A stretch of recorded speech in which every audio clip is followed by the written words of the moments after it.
সুলতানার রান্নাঘরে সবাইকে আবারও অনেক অনেক শুভেচ্ছা। আসসালামু আলাইকুম। আজকে দেখাবো একটি ডিম দিয়ে শুকনা পিঠা রেসিপি। একটি বাটিতে একটি ডিম দিয়ে দিব, হাফ কাপ চিনি, অল্প পরিমাণ লবণ, অল্প একটু পানি দিয়ে এক বিটার দিয়ে ভালো করে ব্লেন্ড করে নিব। এবার আবারও এক বিটার দিয়ে ভালো করে আটাটি মিক্স করে নিব।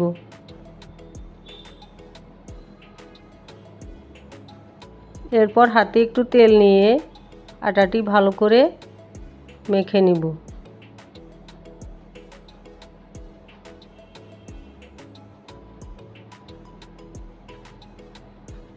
এরপর ভালো করে রুটির মতো করে বেলে একটি ছুরি দিয়ে কেটে নিব। এইভাবে চিকন করে কেটে কেটে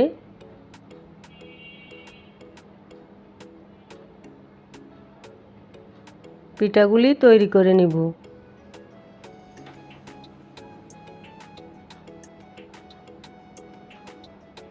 এই পিঠাটি ভেজে কোটা রেখে 6 থেকে 7 দিন চায়ের সাথে খেতে খুবই ভালো লাগে।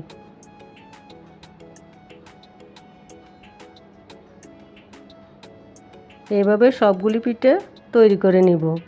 এরপর চুলায় একটি ফ্রাই প্যান বসিয়ে পরিমাণ মতো তেল দিয়ে দিব।